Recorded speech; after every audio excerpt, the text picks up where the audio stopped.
خلق الخلائق بإرادته واستوى على العرش بقوته وقدرته وأشهد أن لا إله إلا الله وحده لا شريك له وأشهد أن سيدنا ومولانا محمدا عبده ورسوله أما بعد أعوذ بالله من الشيطان الرجيم بسم الله الرحمن الرحيم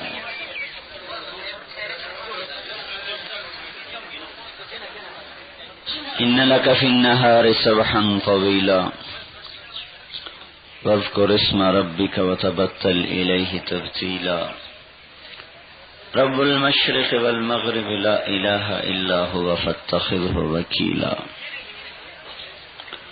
واصبر على ما يقولون واهجرهم هجرا جميلا وذرني والمكذبين أولي النعمة ومهلهم قليلا.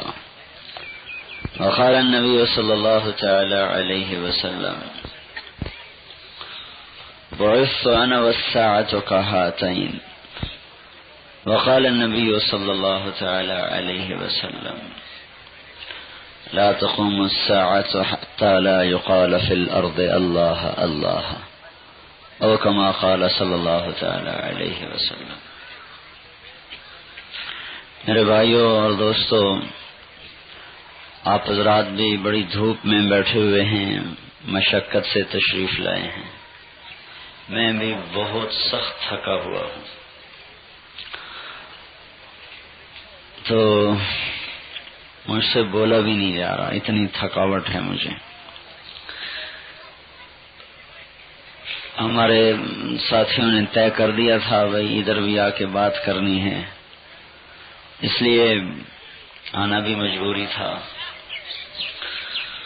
تو مختصر خلاصے کی بات عرض کر دوں. اللہ تعالیٰ کا راضی ہونا ہماری زندگی کی کامیابی ہے. اللہ تعالیٰ کا ناراض ہو جانا ہماری زندگی کی ناکامی ہے. یہ ذہن، یہ مفہوم اس وقت لوگوں کے ذہنوں سے نکل گیا ہے. ساری دنیا کا مسلمان ہو یا کافر ہو، یعلمون ظاہرا من الحیات الدنیا وهم عن الآخرة هم غافلون. وہ صرف یہ دنیا اور اس کی ظاہری زندگی کے پیچھے بھاگ رہے ہیں اور آخرت کے بارے میں بالکل بے خبر ہیں. جس اللہ تعالیٰ نے ہمیں بنایا، ان پہاڑوں کو گاڑا، اس زمین کو بچھایا، ان درختوں کو رنگ دیا، بنانے والا بنی ہوئی چیز کو زیادہ بہتر جانتا ہے.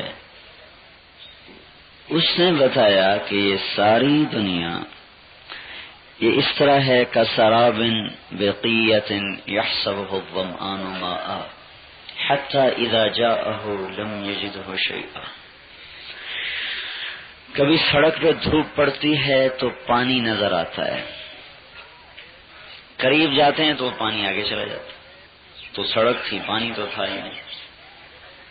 تو اللہ تعالیٰ یوں کہہ رہے ہیں کہ یہ سب کچھ جو تمہیں نظر آ رہا ہے، جو تم جمع کر رہے ہو، جو تم اکٹھا کر رہے ہو، جس کے پیچھے بھاگ رہے ہو، یہ اپنی اصل میں ایسے ہے جیسے تمہیں ریت میں پانی نظر آئے، سڑک پہ پانی نظر آئے تو اس کے پیچھے بھاگنا شروع کر دو. یہ پانی، یہ پانی، یہ پانی.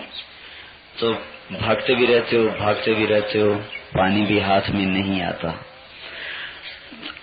تو یہ مثال دے کے بات کیا سمجھا رہے ہیں؟ ہمارے ہاتھ تو بہت کچھ آ جاتا ہے، گھر بن جاتا ہے، گاڑی آ جاتی ہے، پیسے آ جاتے ہیں، دکان بن جاتی ہے، تجارت ہو جاتی ہے. ہم تو سمجھتے ہیں دھوکہ نہیں ہے، یہ تو بہت کچھ ہے. لیکن جب اللہ تعالی اپنے امر کو نافذ کرتا ہے اور موت ہماری رگ رگ سے روح کو نکالتی ہے، حتی اذا جاءہ لم یجدہ شیئا، موت پر اسے پتا چلتا ہے کہ یہ تو سب دھوکہ تھا، تو کچھ بھی نہیں، سب ختم ہو گیا. میں مثال دیا کرتا ہوں بڑی بہت، 1 کروڑ 10 کروڑ 100 کروڑ کو اگر صفر سے ضرب دو تو وہ صفر ہو جاتا ہے. 10 کو صفر سے ضرب دو، 10 کروڑ کو صفر سے ضرب دو، وہ صفر ہو جاتا ہے. ساری بٹل کی زندگی کی محنت اور کمائی جب موت سے ضرب کھائے گی تو نتیجہ صفر ہو جائے گا. لم یجدہ شیئا، کچھ بھی نہیں تھا. میں تو ایسے ہی پاگلوں کی طرح بھاگتا رہا، یہ میرا یہ میرا یہ میرا یہ میرا. موت آئی تو سب پر آیا، کچھ بھی نہ میرا. اس لیے بھائیو، ہم ساری دنیا کے مسلمانوں کا یہ ذہن بنانے کی محنت کر رہے ہیں، اپنے آپ بھی اور آپ کا بھی، اور آپ کو بھی کہہ رہے ہیں اوروں پر بھی محنت کرو کہ وہ یہ بات اپنے دلوں میں اتار لیں کہ اللہ کا راضی ہو جانا زندگی کی کامیابی ہے، اللہ تعالیٰ کا ناراض ہو جانا زندگی کی ناکامی ہے. اللہ تعالیٰ کے نبی کا ارشاد ہے، الا وان روح الاسلام دائرۃ فدوروا مع الکتاب حیث دار، کہ سنو آج اسلام کی چکی حرکت میں ہے، اسلام زندہ ہے، میری کتاب زندہ ہے. تمہیں کتاب جدھر کو چلائے ادھر چلنا، جدھر سے روکے ادھر سے رک جانا. فدوروا مع الکتاب حیث دار، کتاب کہ ادھر چلو تو ادھر چلنا، ادھر مت جاؤ تو اس سے رک جانا. جو اللہ کہے وہ کرنا، جس سے روکے اسے چھوڑ دینا. یہ اور آپ نے کہا یہ آج ہو رہا ہے. ایک زمانہ آنے والا ہے، الا وان الکتاب والسلطان سیفترقان فلا تفارق الکتاب. ایک زمانہ آئے گا کہ دنیا کی دوڑ اور بادشاہیاں، تجارتیں، وزارتیں، صدارتیں، ان کا راستہ اور ہو جائے گا اور میرے قرآن کا راستہ اور ہو جائے گا. اب تم دنیا کی دوڑ لگاتے ہو تو قرآن ہاتھ سے جاتا ہے، قرآن کو پکڑتے ہو تو دنیا کی دوڑ ہاتھ سے جاتی. دنیا نہیں ہاتھ سے جاتی، دنیا کی دوڑ، حرص، ہوس، حکومتیں، سیاست، ممبریاں، صدارتیں. تو کیا کرو؟ تو آپ نے فرمایا فلا تفارق الکتاب، حکومت چھوڑ دینا، کتاب نہ چھوڑنا، قرآن نہ چھوڑنا. تجارت چھوڑنی پڑے، زراعت، سیاست، ممبریاں، افسریاں، وہ جو اللہ کی کتاب کے خلاف ہوں، چھوڑ دینا. لا تفارق الکتاب. الا وانہ سیولی علیکم امراء، ایک وقت آئے گا تم پہ حکمران ایسے آئیں گے، ان اطعتموہم اضلوکم ان خالفتموہم قتلوکم. تم پر ایسے حاکم آئیں گے، حکومتیں آئیں گی، ان کے ساتھ چلو گے، وہ خود بھی گمراہ ہیں، تمہیں بھی گمراہ کر دیں گے. خود بھی دوزخ میں جا رہے ہیں، تمہیں بھی دوزخ میں لے جائیں گے. ان کے ساتھ نہیں چلو گے تو تمہیں خوار کریں گے، قتل کریں گے، تمہاری دنیا خراب کریں گے. قالوا وماذا نصنع یا رسول اللہ، تو صحابہ نے پوچھا یا رسول اللہ پھر ہم کیا کریں؟ تو آپ فرمایا صبر کرنا، صبر کرنا. کونوا کآل عیسیٰ، صبر کر جانا، سہ جانا، ان کا ظلم سہ جانا، اور جو عیسیٰ علیہ السلام کے ساتھیوں نے کیا تھا وہ کر دینا. حملوا علی الاخشاب، وہ سولیوں پہ لٹک گئے.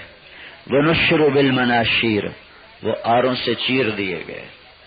اور ایک اور حدیث میں آتا ہے یمشط بامشاط الحدید ما دون لحمہ وعظامہ، ان کے گوشت میں کنگھیاں لوہے کی ایسے ڈالتے تھے، پھر ان کی بوٹیاں اتار لیتے تھے. اس طرح ان کو کہتے کلمہ اسلام چھوڑ دو، وہ کہتے نہیں چھوڑتے، تو ان کی بوٹیاں اتار دیتے تھے. آپ نے فرمایا لمیتۃ فی طاعۃ اللہ خیر من حیات فی معصیۃ الخالق. یاد رکھنا، فرما برداری میں مر جانا یہ نافرمان بن کر زندہ رہنے سے بہتر ہے. یہ حدیث یہ بتا رہی ہے کہ حکومتوں کی دوڑ میں اگر اللہ ناراض ہو رہا ہو تو حکومت چھوڑ دو. ما اوحی الی ان اجمع المال واکون من التاجرین بل اوحی الی ان سبح بحمد ربک وکن من الساجدین وَاعْبُدْ رَبَّكَ حَتَّى يَأْتِيَكَ الْيَقِينُ.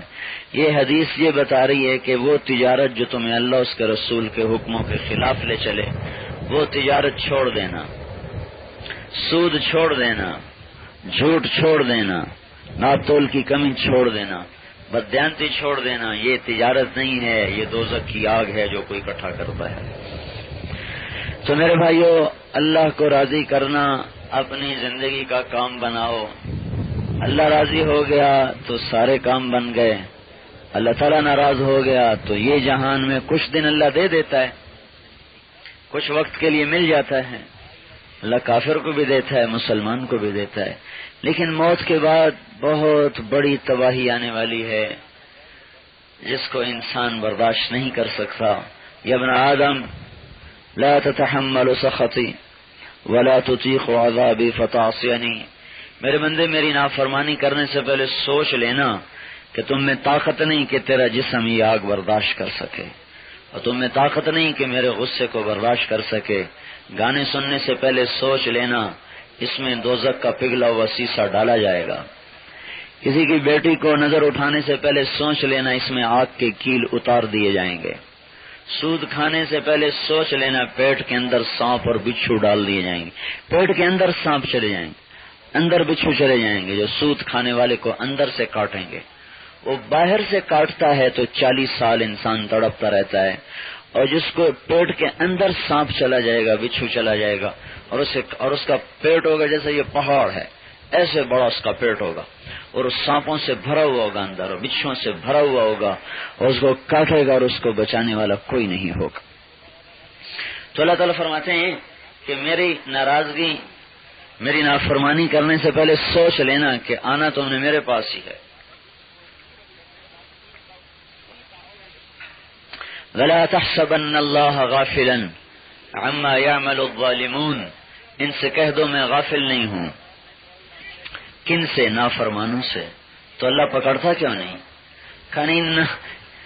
انما یؤخرہم لیوم تشخص فیہ الابصار، میں انہیں مہلت دے رہا ہوں جس دن آنکھیں پھٹ جائیں گی، اس دن کے لیے مہلت ہے ایک وقت، اور وہ مہلت کتنی رہ گئی باقی؟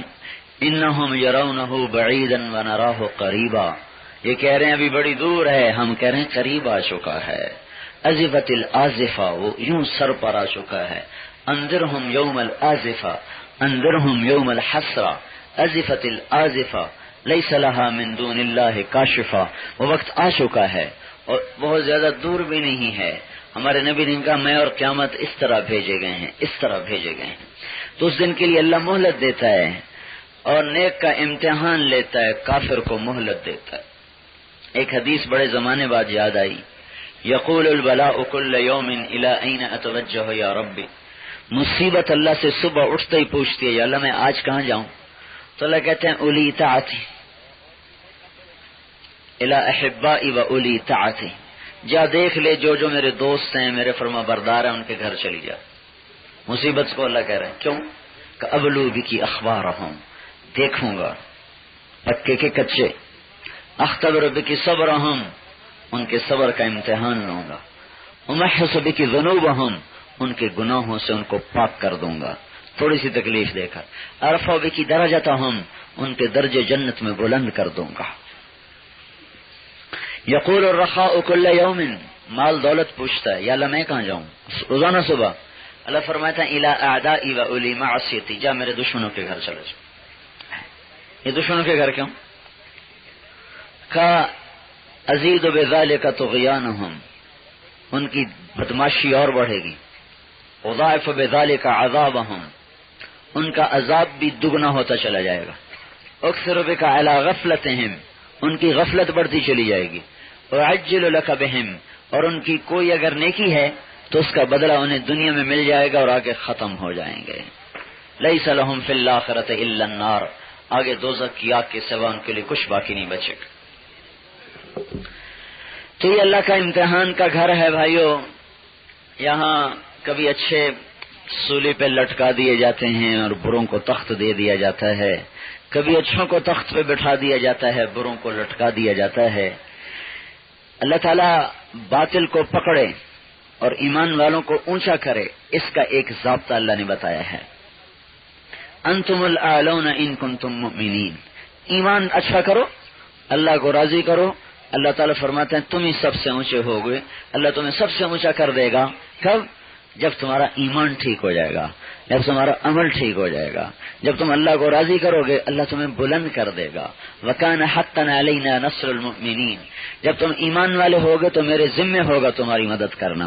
وَكَذَلِكَ نُنْجِي الْمُؤْمِنِينَ، جب تم ایمان والے ہوگے تو میں اسی طرح تمہاری مدد کر کے دکھا دوں گا جیسے میں نے پہلوں کی مدد کی۔ تو بھائیو یہ ذہن ساری دنیا کا بنے کہ ہم نے اللہ کو راضی کرنا ہے، تب جا کر ہماری دنیا بھی بنے گی اور ہماری آخرت بھی بنے گی۔ ہماری دنیا کے بننے کا راستہ بھی اللہ کو راضی کرنا ہے، ہماری آخرت کے بننے کا راستہ بھی اللہ پاک کو راضی کرنا ہے۔ ہمارے اسباب میں کمی ہو اور اللہ کی مدد شامل حال ہو، میدان ہمارے ہاتھ میں ہوگا۔ ہمارے اسباب بہت زیادہ ہوں، اللہ ہم سے ناراض ہو، میدان دشمن کے ہاتھ میں ہوگا۔ ہم کمزور ہوں، اللہ ہم سے راضی ہو، کامیابیاں ہمیں ملیں گی۔ ہم قوی ہوں، اللہ ہم سے ناراض ہو، کامیابیاں اوروں کو ملیں گی۔ تو بھائیو، اللہ پاک کو راضی کرنا اپنی زندگی کا مقصد بناؤ، اور اللہ تعالیٰ کی رضا حضرت محمد صلی اللہ علیہ وسلم کے مبارک طریقوں میں چھپی ہوئی ہے۔ جو حضور صلی اللہ علیہ وسلم کی مبارک زندگی کو اپنا لے گا، اللہ اس سے راضی ہو جائے گا۔ دیکھو، یہ اللہ کی ناراضگی کی نشانی، میں ابھی آ رہا تھا، راستے میں دیکھ رہا تھا، پانی ختم ہے، چشمے خشک ہیں، دریاؤں نالوں کا پانی تھوڑا تھوڑا چل رہا ہے، اتنے اونچی بلندیاں، اتنے اونچے پہاڑ، اور بارش نہ ہو۔ یہ تو ایسا لگ رہا ہے جیسے میں اپنے ضلع ملتان میں پھر رہا ہوں، اتنی دھوپ میں تپش۔ یہ اس بات کی نشانی ہے کہ اللہ ناراض ہو چکے ہیں۔ اللہ تعالیٰ سے موسیٰ علیہ السلام نے پوچھا تھا، یا اللہ تیری ناراضگی کی نشانی کیا ہے؟ تو اللہ تعالیٰ نے فرمایا تھا، بارشیں روک لیتا ہوں جب وہ مانگتے ہیں۔ امطر علیہم ابان حصادہم وامنعہ ابان زرعہم، میں بارشیں روک لیتا ہوں جب وہ کھیتیاں پانی مانگتے ہیں، جب بندے پانی مانگتے ہیں، اور جب وہ نہیں مانگتے تو ان پہ برسانی شروع کر دیتا ہوں۔ وَأَجْعَلُ الْمُلْكَ إِلَىٰ صُفَحَائِهِمْ، حکومت بے وقوف لوگوں کو دے دیتا ہوں۔ وَالْمَالَ إِلَىٰ بُخَلَائِهِمْ، پیسہ کنجوسوں بخیلوں کو دے دیتا ہوں، نہ اپنے اوپر خرچ کرتے نہ کسی اور پہ خرچ کرتے۔ کہ اللہ جب تو راضی ہوتا ہے تو کیا کرتا ہے، جب تو خوش ہوتا ہے تو کیا کرتا ہے؟ کہ جب میں خوش ہوتا ہوں تو امطر علیہم ابان زرعہم، جب ان کی کھیتیاں پانی مانگتی ہیں میں پانی برسانا شروع کر دیتا ہوں۔ ایک حدیث میں آتا ہے، رات کو برساتا ہوں، دن میں نہیں برساتا تاکہ دن میں کاروبار میں تکلیف نہ ہو۔ وَأَمْنَعُ إِذْبَانَ حَصَادِهِمْ، اور جب ان کی کھیتیاں پک جاتی ہیں میں بارش بند کر دیتا ہوں تاکہ وہ کاٹ کے گھر لے آئیں۔ أَجْعَلُ الْمُلْكَ إِلَىٰ حُلَمَائِهِمْ، میں حکومت سمجھدار لوگوں کو دیتا ہوں۔ صرف سمجھدار بھی نہیں، وہ سمجھدار بھی ہوتے ہیں، دیندار بھی ہوتے ہیں، حلیم لوگوں کو جو اللہ سے بھی ڈرتے ہیں، اخلاق بھی اچھے ہوتے ہیں، علم والے بھی ہوتے ہیں، مسائل کو سلجھانا بھی جانتے ہیں، لوگوں کی ہمدردی بھی جانتے ہیں، لوگوں کا درد اپنا درد سمجھتے ہیں، ایسوں کو حکومت دیتا ہوں۔ محمود غزنوی کے پاس ایک شخص آیا، کہا میرے اوپر ظلم ہو رہا ہے۔ کہا کیا ہو رہا ہے؟ کہا آپ کا بھانجا، بہن کا بیٹا رات کو آتا ہے میری بیوی کے ساتھ، وہ زیادتی کرتا ہے، مجھے گھر سے نکال دیتا ہے، میری کوئی سننے والا نہیں۔ تو محمود غزنوی نے کہا تو میرے پاس پہلے کیوں نہیں آیا؟ اور اس نے سب سے پہرے داروں سے کہا جب یہ شخص آئے مجھے اسی وقت کی خبر دی جائے، مجھے اسی وقت بتایا جائے۔ تیسری رات تھی کہ وہ شخص آیا روتا ہوا، محمود کو اطلاع کی گئی، وہ اسی وقت تیزی سے ہتھیار سجا کے نکلا، سیدھا اس کے گھر گیا۔ تو وہ نوجوان اس کے گھر میں داخل تھا تو اس نے جاتے ہی پہلے چراغ بجھایا اور ایک تلوار کے وار سے اس کا سر اڑا دیا، پھر زمین پہ گر گیا اور کہیں وہ حق ایسے نہیں، تیرا ستیہ ناس ہو، پانی لیا بھاگ کے۔ تو وہ ڈر گیا، پتہ نہیں کیا ہوگا سلطان کو، وہ گیا بھاگ کے پانی لایا، اس نے پانی پلایا، میں کہا چراغ جلاؤ، چراغ جلایا تو اس نے لاش کو دیکھا تو کہا الحمدللہ۔ تو اس نے پوچھا کہ سلطان یہ کیا قصہ ہے؟ آپ نے چراغ بجھایا، قتل کے بعد پانی مانگا، پھر الحمدللہ، یہ کیا قصہ ہے؟ تو سلطان محمود نے کہا کہ جس دن تو میرے پاس فریاد لے کر آیا تھا میں نے قسم کھائی تھی نہ کھانا کھاؤں گا نہ پانی پیوں گا جب تک تیری فریاد کو نہ پہنچاؤں گا۔ کہ میں 3 دن سے بھوکا بھی تھا، پیاسا بھی تھا۔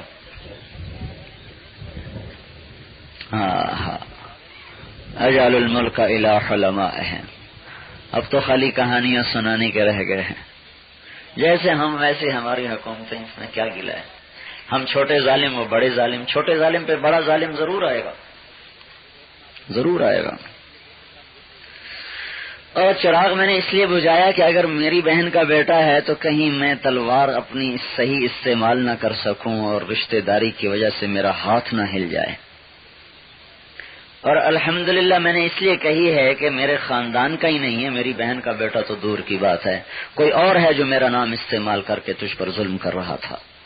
جب اللہ خوش ہوتا ہے تو ایسے لوگوں کو حکومت دے دے، جب ناراض ہوتا ہے تو ان کو دے دیتا ہے جن کے دل بھیڑیے سے بھی زیادہ خونخوار ہوتے ہیں، جن کے منہ کو خون، بکریوں کو کھاتے کھاتے کہیں آ کے بھیڑیا رکتا ہے، لیکن جب اللہ تعالیٰ انسانوں کو سزا دیتا ہے تو ان پر ایسے ظالم انسانوں کو بٹھا دیتا ہے، قلوبہم قلوب الذئاب والسنتہم احلی من السکر، ان کی زبانیں میٹھی ہوتی ہیں شہد کی طرح اور ان کے دل خونخوار ہوتے ہیں بھیڑیوں کی طرح۔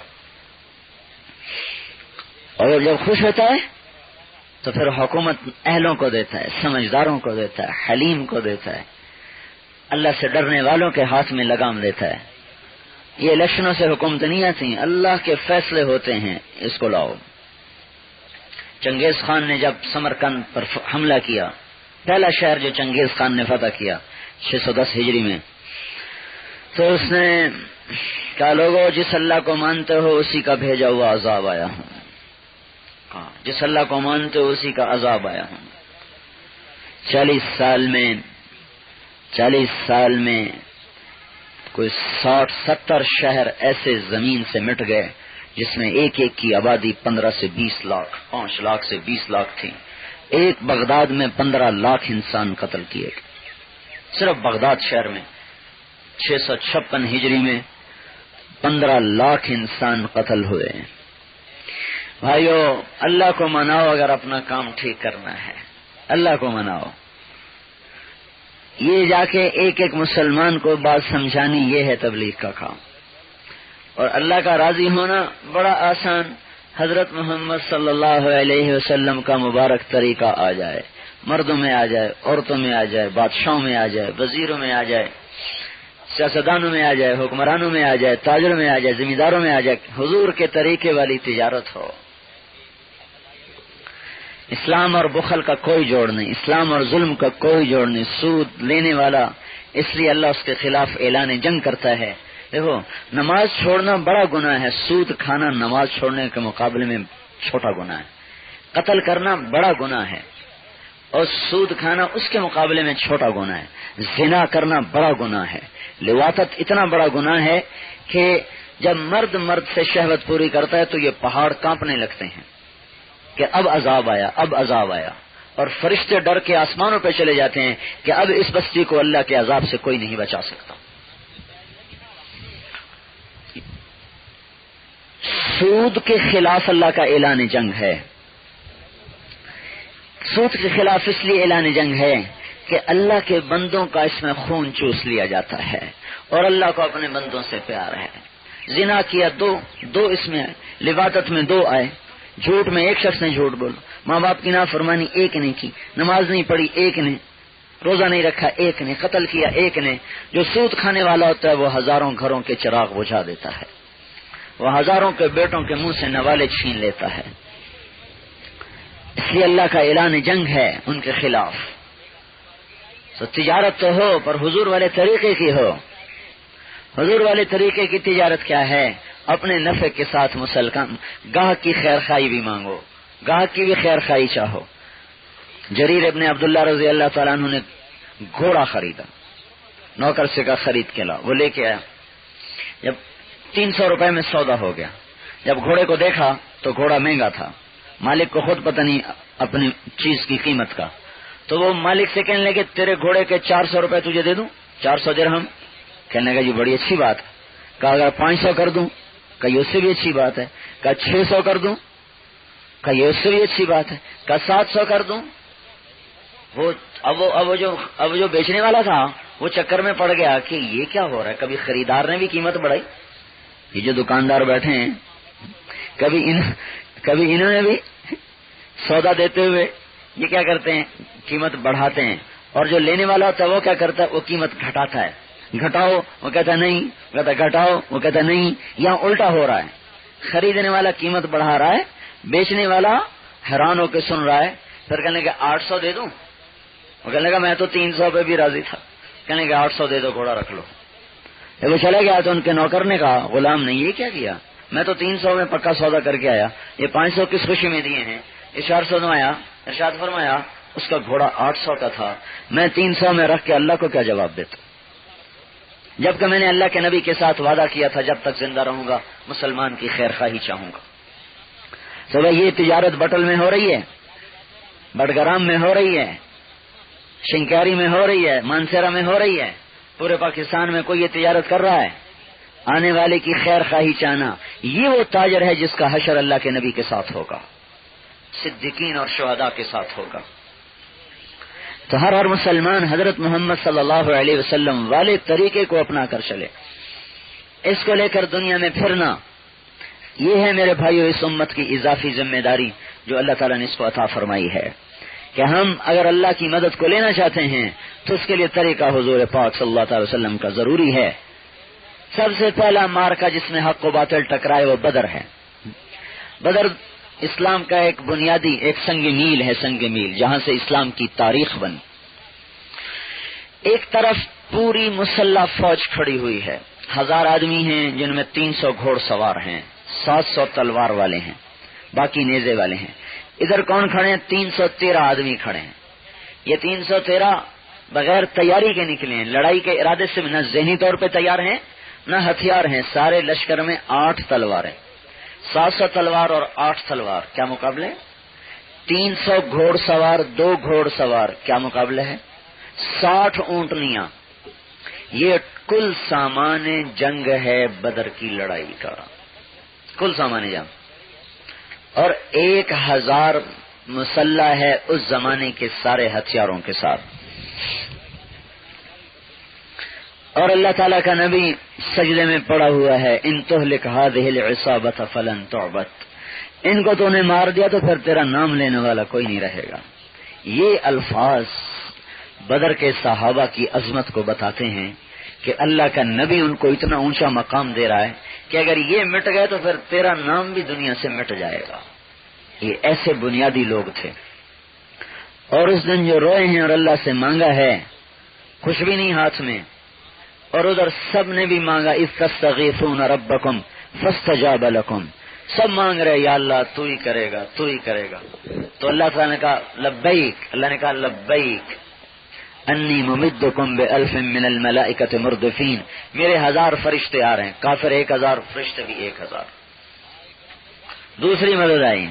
ہاں ایک بات سمجھائی کہ فرشتوں کو نہ سمجھنا کہ فرشتوں سے کام ہوتا ہے، کام اللہ ہی کرتا ہے. ومن نصر الا من عند اللہ، کام اللہ ہی بناتا ہے.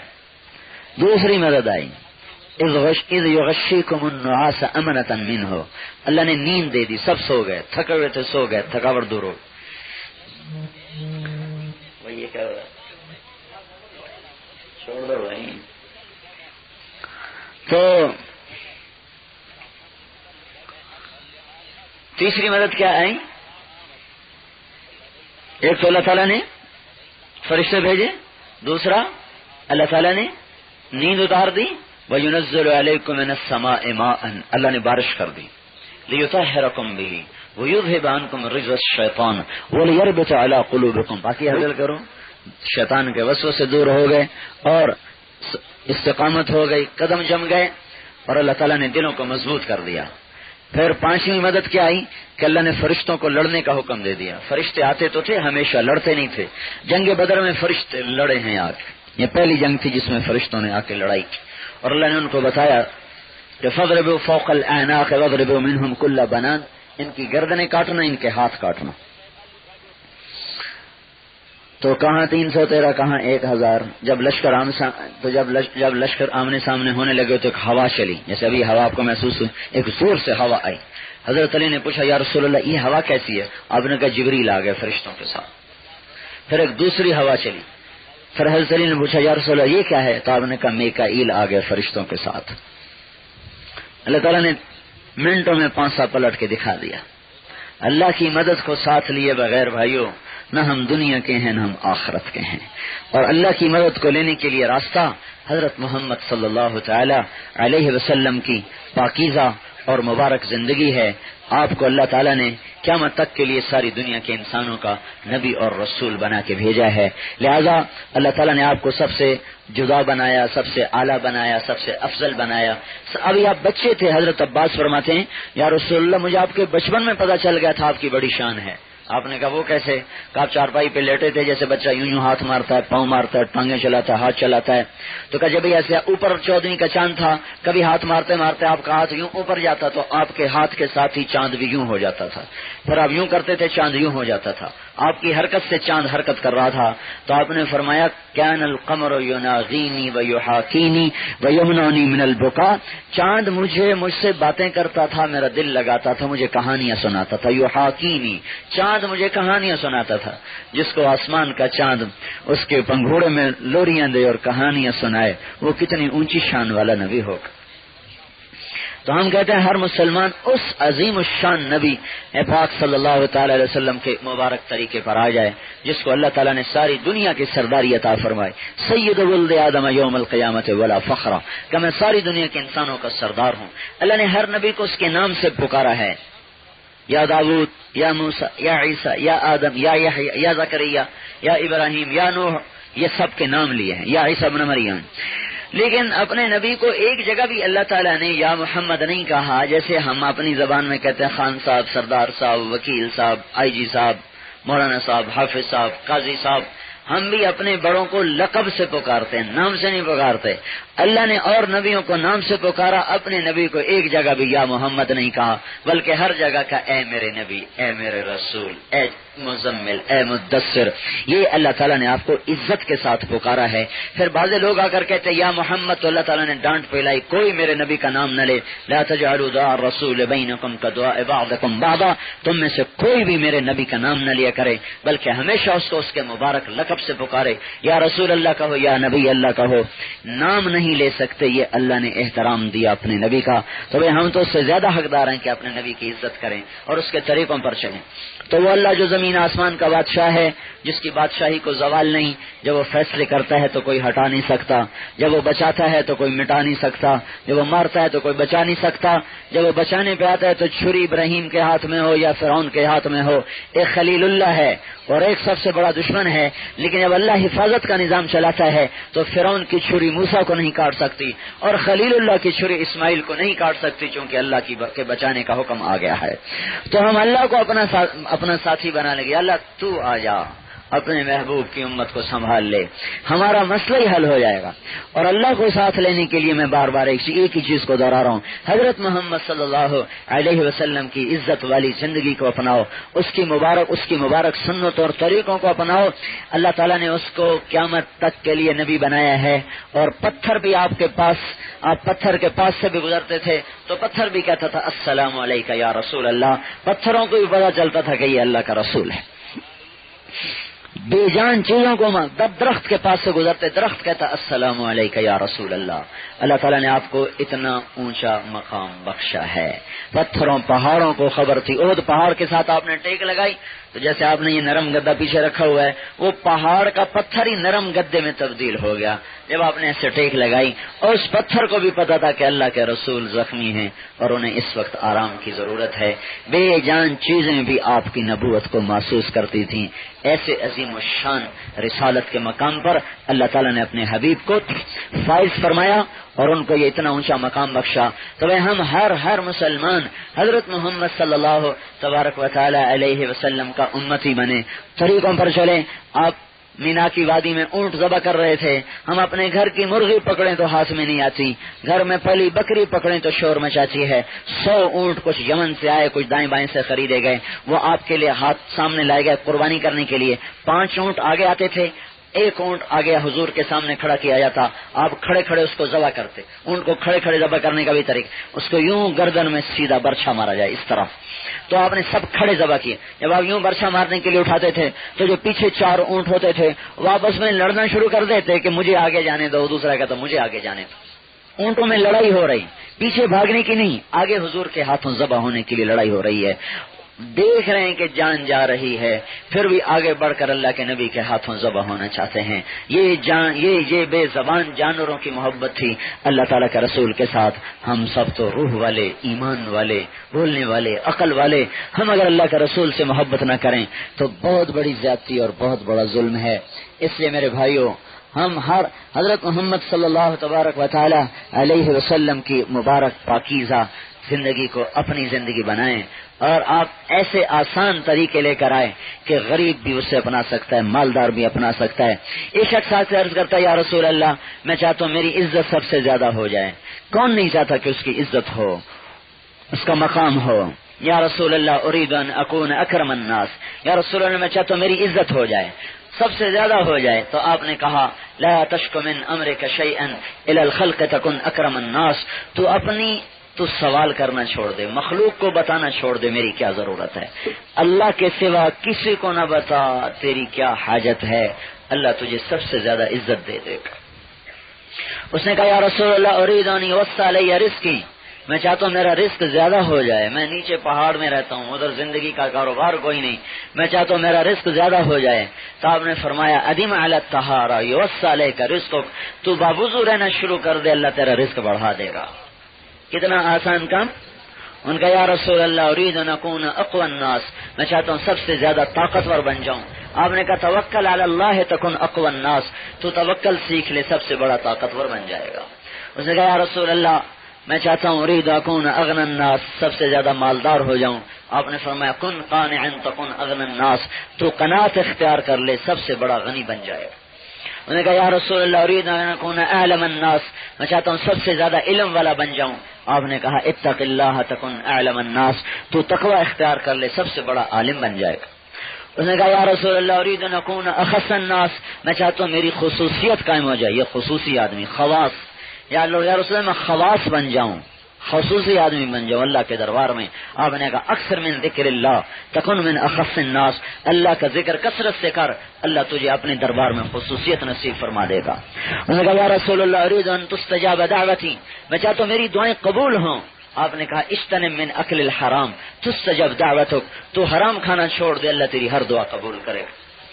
اس نے کہا یا رسول اللہ اريد ان یکمل ایمانی، یا رسول اللہ میں چاہتا ہوں میرا ایمان سب سے بلند ہو، کامل ہو جائے۔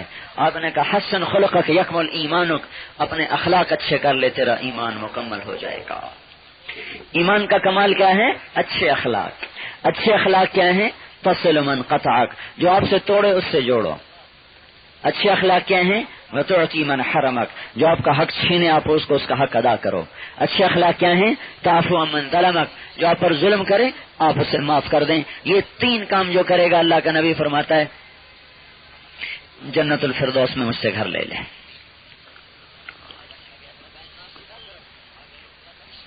ہمارے یہاں معاف کرنے کا رواج نہیں، بھائیو اپنے بچوں کو معاف کرنا سکھاؤ، اپنے بچوں کو تواضع سکھاؤ، خود بھی معاف کرنا سیکھو، جو منہ پھیرے اسے سلام کرنا سیکھو، جو آپ کے کسی بیمار کو بھی پوچھنے، آپ کے جنازوں میں شریک نہ کرے، اس کو چھینک بھی آئے تو اس کو پوچھنے جاؤ، اللہ آپ کو ان پہاڑوں سے بھی اونچی بلندی عطا فرما دے گا۔ یہ وہ عمل آپ کو بتا رہا ہوں کہ جس نے اپنے اخلاق بنائے اللہ دنیا کی کوئی چیز کو اونچا جانے سے نہ روک سکی، اور جس کے اخلاق برے ہوئے۔ ہاں ایک اور سن لو، ایک صحابی نے پوچھا یا رسول اللہ ای حسنۃ اعظم، سب سے بڑی نیکی کیا ہے؟ آپ نے کہا حسن الاخلاق، اچھے اخلاق سب سے بڑی نیکی ہے۔ انہوں نے کہا یا رسول اللہ ای سیئۃ اعظم، سب سے بڑی برائی کیا ہے؟ آپ نے فرمایا سوء الاخلاق، برے اخلاق سب سے بڑی برائی ہے۔ دیکھو میں نے ایک نمونہ آپ کو بتایا، ایک نمونہ بتایا ہے کہ ہمارے نبی کی تعلیمات کتنی پاکیزہ ہیں، کتنی خوبصورت ہیں، ان کو زندگی میں لاؤ اور اس کو رواج دینے کے لیے اللہ کی راہ میں پھرو، کہ اللہ کی راہ میں پھرنا اس امت کا کام ہے، ہمارے نبی کو ملا ہے، اور ہمارے نبی کی ختم نبوت کی وجہ سے یہ کام ہمیں ملا ہے۔ ہمارے نبی آخری ہیں، ان کے بعد کوئی نہیں ہے، اور یہ امت کو محنت ملی ہے، اور اللہ تعالیٰ کے نبی کو اللہ تبارک و تعالیٰ نے یہ محنت دے کر بھیجا ہے۔ اور اس میں ایک خوبصورت اشارہ ہے یا ایھا المدثر قم فانذر وربک فکبر وثیابک فطہر والرجز فہجر ولا تمنن تستکثر ولربک فاصبر۔ اس میں ایک خوبصورت اشارہ ہے کہ اللہ کی بڑائی اور بزرگی کو بیان کرو، اور لوگوں میں پھر پھر کے لوگوں کو اللہ کی طرف متوجہ کرو، اور اپنی ذات سے عمل کرو، ظاہر بناؤ باطن بناؤ۔ اس سے امت دوبارہ آباد ہوگی، دنیا دوبارہ آباد ہوگی، دین زندہ ہوگا۔ یہ لفظ مدثر، لفظ مدثر، ایک مدثر کا مطلب ہے چادر اوڑھنے والا، جو عام تفسیروں میں ہے چادر اوڑھنے والا۔ ایک مدثر کا مطلب میں آپ کو بتا رہا ہوں، یہ بھی اسلاف کا ہے، کوئی میرا اجتہاد نہیں ہے، یہ بھی اسلاف ہی کا ہے۔ مدثر کسے کہتے ہیں؟ مدثر اس پرندے کو کہتے ہیں جو اپنا گھونسلہ بنا رہا ہو. مدثر وہ پرندہ ہوتا ہے جو ایک تنکا اٹھایا، دوسرا، تیسرا، چوتھا، پانچواں، 10واں تنکے جمع کرتا کرتا کرتا کرتا کرتا وہ پورا گھر بنا لیتا ہے.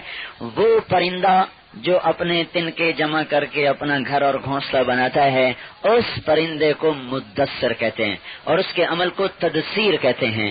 تو اللہ تعالیٰ نے بڑی خوبصورت تشبیہ دی ہے. 600 سال گزر چکے تھے، نبی کوئی نہیں آیا تھا. 600 سال.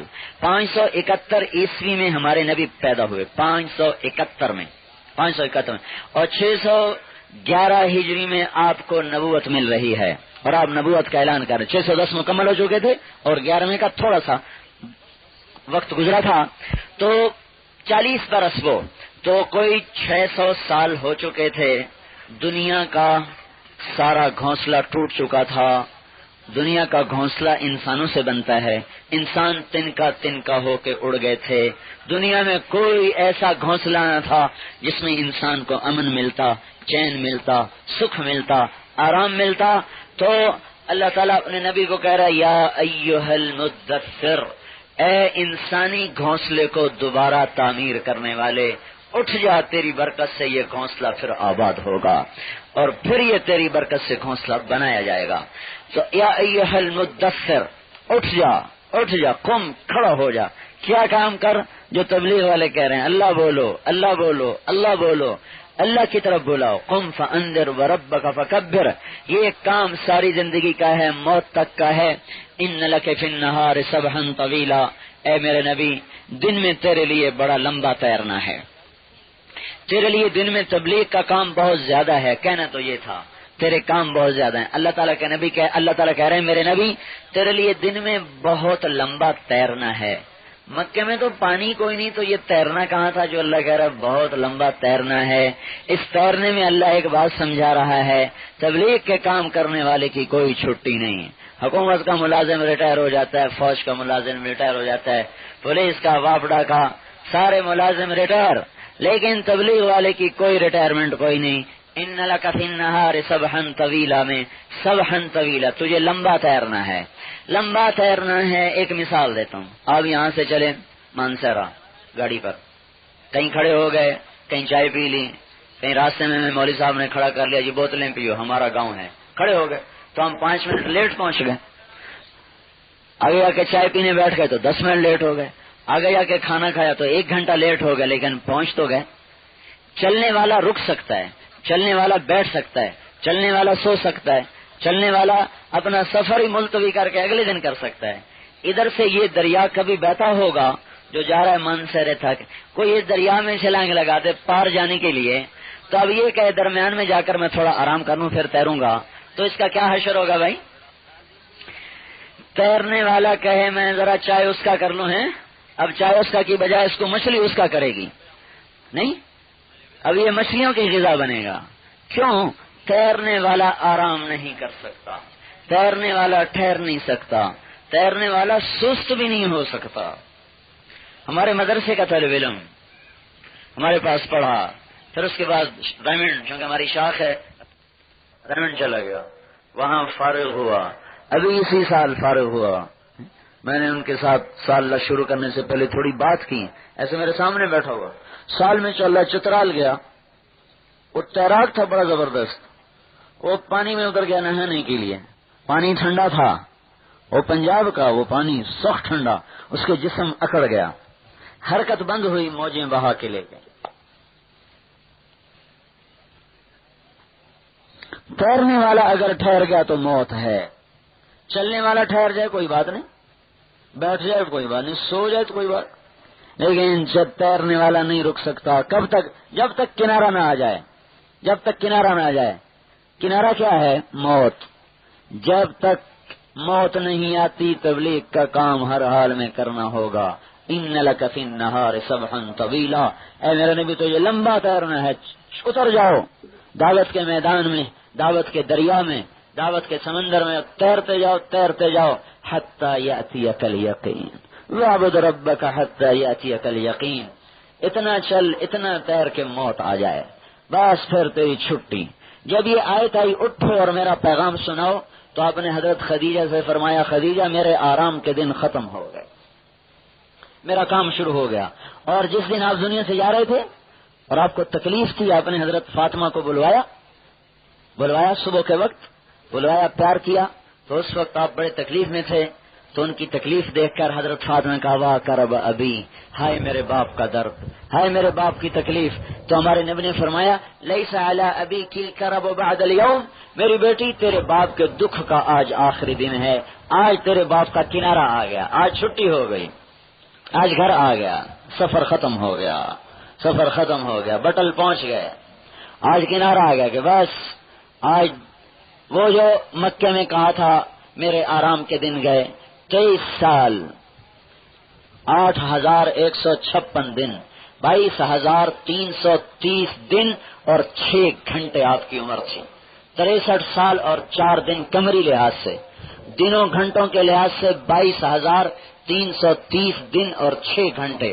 اور نبوت کی زندگی آپ کی 23 برس، جو اگر 5,156 دن بنے، 5,156 دن میں سارے عالم کے انسانوں کے لیے انقلاب کا پروگرام بنا دیا.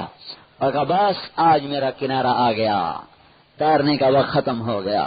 ان لک فی النہار سبحا طویلا. تو یہ بٹل والے بھی تیرنے کا ارادہ کر لیں ساری، جب تک دنیا میں آخری گھر تک اللہ کا کلمہ نہ پہنچے اور ہر گھر میں اللہ کا پیغام نہ پہنچے. اور آخر تو یہ بٹل والے بھی تیرنے کا ارادہ کر لیں ساری، جب تک دنیا میں آخری گھر تک اللہ کا کلمہ نہ پہنچے اور ہر گھر میں اللہ کا پیغام نہ پہنچے. اور آخری سانس جب تک آ رہا ہے، ہم اللہ تعالیٰ کے اس مقدس پیغام کو لے کر ساری دنیا میں پھرنے والے بنے، ساری دنیا میں جانے والے بنے. یہی لوگ ہوں گے جن کو اللہ سب سے آگے جنت میں پہنچائے گا. جنات عدن یدخلونہا، آ جاؤ. کون سی جنت؟ جنت بھی چھوٹی موٹی نہیں، جنت الفردوس. وہ کیا چیز ہے؟ وہ اللہ نے اپنے ہاتھوں سے بنائی ہے. باقی جنت بنائی، بن گئی، نہر چل گئی، درخت اگ گیا. اے جنت کی حور بن جا، وہ بن گئی. لیکن جب جنت الفردوس کو بنانے کا وقت آیا تو اللہ خود آ گیا، اس کی نہریں خود بنائیں، اس کے درخت خود بنائے، ان کا پھل خود لگایا، ان کے گھر خود بنائے. جنت کی حوروں کو اپنے ہاتھوں سے خود بنایا، اس کو ان کا لباس اپنے ہاتھوں سے تیار کیا، ان کا زیور اپنے ہاتھوں سے تیار کیا، ان کی نوک پلک، آنکھ، کان، ناک، نین، نقش، جسم، خد و خال، ہر چیز اپنے ہاتھوں سے بنائی. پھر جنت الفردوس کو اللہ نے ایسا حسین بنایا ہے کہ ساری جنتوں کے مقابلے میں اس کا حسن کروڑوں گنا زیادہ. پھر جس دن اللہ نے جنت الفردوس کو بنایا، اس دن سے لے کر آج تک روزانہ 5 دفعہ اس کو روزانہ اور سجا دیتا ہے. اس میں کتنی گنجائش ہے؟ ہم ایک لڑکی، ہمارے ہاں شادی ہوتی ہے، ہم اس کو دلہن بناتے ہیں، اس کو اس کی سہیلیاں بہنیں مل کر سجاتی ہیں. آخر ایک جگہ پر آ کر کھڑی ہو، بھائی اس سے زیادہ اب کیا کریں، اس سے زیادہ گنجائش ہی کوئی نہیں. جنت کی وہ حور کیسی حور ہے جس کو روزانہ اللہ 5 دفعہ سجا رہا ہے اور وہ سجتی جا رہی ہے، اور قیامت تک اس کو سجاتا جائے گا. یہ ہوگی جو اس جنتی کے لیے دروازہ کھول کر کہے گی مرحبا انت حبی و انا حبک، آجا میں تیری محبوب، تو میرا محبوب. جنات عدن یدخلونہا، چلے جاؤ فردوس کی جنت میں. ومن صلح من آبائہم، ماں باپ کو بھی لے جاؤ، وازواجہم، بیویوں کو بھی لے جاؤ، وذریاتہم، اپنی اولاد کو بھی لے جاؤ. والملائکۃ یدخلون علیہم من کل باب، فرشتوں جاؤ میرے بندے تھکے تھکائے پہنچے ہیں، جاؤ انہیں سلام کرو. فرشتے چاروں طرف سے آ کر کہیں گے سلام علیکم، سلام علیکم، سلام علیکم. ارے بھائی یہ سلام کیسا؟ اتنے لاکھوں کروڑوں فرشتے، یہ کیا سلام ہے؟ کہیں گے بما صبرتم، وہ جو بٹل میں آپ نے صبر کی زندگی گزاری، یہ اس کا سلام ہے. یہ فرشتوں کا سلام اپنی جگہ پر ہوگا کہ اللہ پاک کے عرش کا در کھلے گا اور اللہ بھی سامنے آ کر کہے گا سلام قولا من رب الرحیم، میرے بندو تمہارا رب بھی تمہیں سلام پیش کر رہا ہے. پھر اللہ کہے گا راضی ہو، خوش ہو، اب تو بیویاں مل گئیں، بچے بھی مل گئے، اب تو جدائی نہیں نا. سال کو کال دا پارا اور پتنی سلور میاش دا پارا، سارے پارا ہو گیا، اور سب پارا ہو گیا، نہیں سب ختم. اب بس تم بیٹھو میں کھلاؤں گا، تم پیو میں پلاؤں گا، تم کھاؤ میں کھلاؤں گا، تم پہنو میں پہناؤں گا، تم تم مانگو میں دوں گا، تم لو میں دینے والا، تم سوال کرو میں عطا کرنے والا، تیری خواہش کو میں اللہ نے لامحدود کر دیا، ادھر خزانے کا در بھی کھول کے لامحدود کر دیا۔ اگر تیرے مانگنے کی حد نہیں تو تیرے رب کے دینے کی حد نہیں، تیرے کھانے کی حد نہیں تو اس کے کھلانے کی حد نہیں، تیرے پینے کی حد نہیں تو اس کے پلانے کی حد نہیں، تیرے پہننے کی حد نہیں تو اس کے پہنانے کی حد نہیں، تیرے سوال کی حد نہیں تو اس کی عطا کی حد کوئی نہیں، تیری زندگی کی حد کوئی نہیں تو اس کی لذتوں کی حد کوئی نہیں۔ آدمی زندگی سے بھی اکتا جاتا ہے۔ ایک آدمی ہمیں ملا نوجوان امریکہ سے، کہا میں خودکشی کرنا چاہتا تھا، کیوں؟ کہ ہر چیز موجود تھی، ہر لذت، میں لذتوں سے بھی تنگ آ گیا تھا، میں نے کہا دفع کرو بس مر جاؤ، لذتوں سے بھی تنگ آ گیا۔ تو اللہ تعالیٰ کیا، اللہ تیری لذت بڑھائے گا ہر پل میں، ہر آن میں، ہر گھڑی میں، اور تمہیں پتہ بھی نہیں کہ تمہاری آنکھوں کی ٹھنڈک کا اللہ تعالیٰ نے کیا سامان تیار کر کے رکھا ہوا ہے۔ کھانے کی لذت بڑھتی جائے گی، پینے کی لذت بڑھتی جائے گی، پلانے کی لذت بڑھتی جائے گی، گھروں کے نقشے بدلتے جائیں گے، بہتی ہوئی نہریں، اٹھتے ہوئے چشمے، بہتے ہوئے چشمے۔ جس رب نے دنیا کا مور خوبصورت بنایا اور بٹل کے پہاڑوں کو یہ حسن بخشا، اس رب نے جنت کو کیسا حسین بنایا ہوگا۔ پھر اسے بناتا ہی جا رہا ہے۔ ایک بیوی سے ملے گا، اسے دیکھ کر کہے گا تیرے جیسی کوئی ہے ہی نہیں، اور وہ یوں سمجھے گا کہ اس جیسی حسین لڑکی کوئی جنت میں ہے ہی نہیں۔ اتنے میں ایک نور کی چمک اٹھے گی، اوپر نظر دوڑائے گا تو ایک اور بیوی بیٹھی ہوگی، کہے گی اما لک فینا من رغبتین، ہمارا شوق کوئی نہیں آپ کو؟ وہ کہے گا تو کون ہے؟ کہا میں بھی تیرے ہی لیے بیٹھی ہوں۔ اسے چھوڑ کے اس کے پاس جائے گا، وہ پہلے سے زیادہ خوبصورت، وہاں رہے گا، نہ اس سے تنگ پڑے گا نہ اس سے تنگ پڑے گی، اور اللہ تعالیٰ ان کی لذتوں کو بڑھائے گا، اس کی لذتوں کو لوگ سمجھتے ہیں کہ بس جنت میں جا کے بھی تسبیح پھیر کے اللہ اللہ کرنا ہے، وہ یہی اللہ اللہ کرنی۔ جنت تو موج کی جگہ ہے، عیش کی جگہ ہے، نشاط کی جگہ ہے۔ اس سے ایک اور در کھلے گا، اس سے زیادہ حسین لڑکی نظر آئے گی، وہ کہے گی اما آن ان یکون لنا منک نصیب، ہماری باری کب آئے گی؟ تو کون ہے؟ وہ کہے گی میں بھی تیری بیگم ہوں۔ اس کے پاس جائے گا، ہر بیوی پہلے سے حسین حسین حسین حسین، اتنے میں ایک نور کی چمک اٹھے گی اور ساری جنت روشن ہو جائے گی، ساری جنت میں روشنی پھیل جائے گی۔ تو ایسے گھبرا کے اوپر دیکھے گا تو اس کی دنیا کی ایمان والی بیوی وہ ایسے دروازہ کھول کر کہے گی ہمارے پاس کب آئیں گے؟ اس کا حسن ان ساری جنت کی حوروں پر 70,000 گنا زیادہ ہوگا، 70,000 گنا زیادہ ہوگا۔ تو اللہ تعالیٰ بیٹھا دے گا، لو بھائی بیٹھ جاؤ، کھاؤ، مانگو ملے گا، پہنو ملے گا، سوال کرو ملے گا، چاہت کرو ملے گا، تمنا کرو ملے گا، جو چاہو گے سو ہو جائے گا۔ ایک بادل اٹھے گا دوزخ میں کہیں گے ہائے رب پانی، ہائے رب پانی، تو اس دوزخ میں اس بادل میں سے آگ برسے گی، لوہا برسے گا، پتھر برسیں گے۔ ایک بادل اٹھے گا جنت میں، وہ آتے ان پر مشک و عنبر کی بارش کرے گا، پھر ان سے سوال کرے گا یا اہل الجنہ میں آپ کی خدمت کو آیا ہوں، بولو کیا بارش کروں، کیا برساؤں؟ صرف پانی نہیں برساتا، مشک و عنبر نہیں، بولو کیا برساؤں، بولو کیا برساؤں؟ جو تمنا، کوئی پنجابی بیٹھا کہے گا حکا برساؤ تو حکا بھی برس جائے گا، کوئی پٹھان بولا نسوار لاؤ تو نسوار بھی آ جائے گا۔ بھائی ناراض نہ ہو جانا، پنجابی بھی نسوار کھاتا ہے، سب کھاتا ہے، اب کہیں کوئی پٹھان ناراض نہ ہو جائے کہ ہماری بے اکرامی کر دی، ایسے مذاق کر رہا ہوں۔ وہ اگر وہ نسوار مانگ بھی لی تو یہ بدبودار نسوار نہیں ہوگی، مشک و عنبر والی نسوار ہوگی، کیا عالی شان نسوار ہوگی، وہ جنت کے شایان شان ہو، کوئی حرام تھوڑا ہی ہے یہ۔ جو چاہو گے اللہ تعالیٰ عطا فرمائے گا۔ احمد بن ابی الحواری فرمایا کرتے تھے یہ حدیث بیان کر کے، اگر میں اس جگہ پہ پہنچ گیا تو میں تو اس بادل سے کہوں گا میرے اوپر تو حوروں کی بارش کر دے بس۔ وَلَكُمْ فِيهَا مَا تَشْتَهِي أَنفُسُكُمْ وَلَكُمْ فِيهَا مَا تَدَّعُونَ، جو چاہو گے اللہ عطا کرے گا، جو مانگو گے اللہ عطا کرے گا، جیسا چاہو گے اللہ عطا کرے گا، اور اس کے دینے کے بڑھتے جائیں گے انداز اور آپ کے لینے کے بڑھتے جائیں گے انداز۔ ذرا سوچو تو صحیح، اللہ کی ذات میں غور کرو، آگے دیکھو، آگے اللہ کی ذات میں آگے دیکھو، کہیں اللہ کی کوئی حد نظر آتی ہے؟ ایسے ہی جنتی کی کوئی حد نہیں رہے گی۔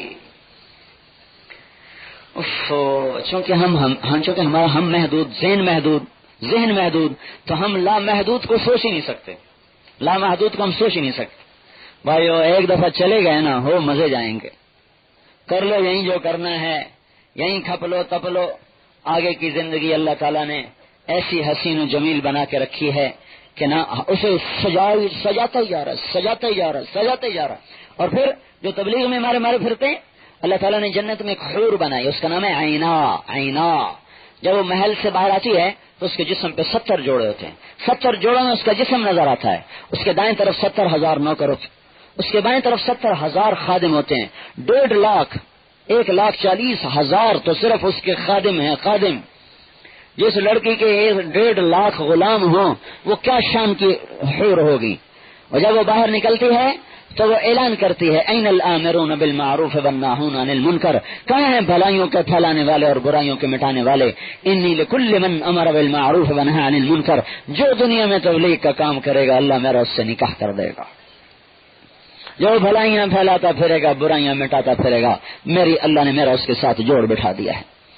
تو بھائیو اس دنیا میں پاک دامن بن کے رہو، فرشتے بن کے رہو.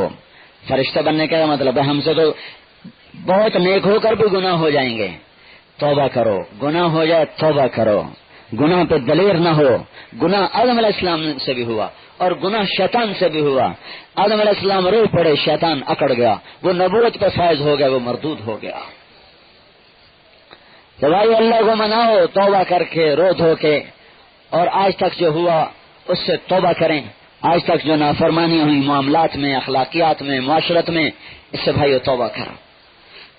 اور خاص طور پر میرے بھائیو اس حال میں نہ مریں کہ بندوں کا حق ہمارے اوپر ہو. یاد رکھنا شہید کی ہر چیز معاف ہو جاتی ہے، قرضہ معاف نہیں ہوتا. الا الدین، قرضہ اس کا بھی معاف نہیں ہوتا جس نے گردن کٹا دی. اور جو لوگوں کے حق اپنے اوپر لے کے مر گیا تو نہ اسے تبلیغ چھڑا سکے گی، نہ حج چھڑا سکے گا، نہ تسبیح چھڑا سکے گی، نہ نماز چھڑا سکے گی، کوئی چیز نہیں چھڑا سکتی. سے بھائیو ماں باپ کی فرما برداری سیکھو، پڑوسی سے محبت سیکھو، تجارت میں نبوت والے اصول اپناؤ. کسی کو دھوکہ دینا یہ ایسا ہے جیسے اپنی ساری نیکیوں کو آگ لگا دیں. سخت. اور قیامت کے دن سب سے پہلے قتل کی کچہری کھلے گی. قاتل مقتول دونوں آئیں گے اور مقتول اپنے ہاتھ میں گردن لے کر قاتل کے گریبان کو پکڑ کر جھٹکا دے کر اللہ سے کہے گا یا اللہ پوچھ اس ظالم سے مجھے کیوں قتل کیا تھا. اور ہمارے نبی نے فرمایا ایک آدمی کے قتل پر اگر پوری دنیا اکٹھی ہو جائے، ہاں مار دو تو اس ایک کے قتل کے بدلے میں اللہ پوری دنیا کے انسانوں کو دوزخ میں ڈال دے گا. سوائے حقوق کا معاملہ بڑا سخت ہے. کسی کو گالی دینا کوئی آسان کام نہیں ہے. اذا تصابت امتی سقطت من عین اللہ، جب میری امت گالیاں دے گی تو اللہ کی نظروں سے گر جائے گی. کوئی شخص بٹل میں بیت اللہ کو گالی دے، آپ لوگ آگ لگا دو، گولیوں سے بھون کے رکھ دو. اور مسلمان کو گالی دینا بیت اللہ کو گالی دینے سے بڑا گناہ ہے. کوئی بیت اللہ پہ ایسے خدا نہ خواستہ اللہ نہ کرے، میں صرف مثال دے رہا ہوں، بیت اللہ پہ لعنت کا ہاتھ اٹھائے لوگ اس کو آگ لگا دیں گے. اور مسلمان پر لعنت پھیرنا بیت اللہ کو لعنت دینے سے زیادہ بڑا گناہ ہے. ابھی حدیث سناتا ہوں، ابھی تو میں خالی مثالیں دوں پھر آپ کو حدیث سناتا ہوں.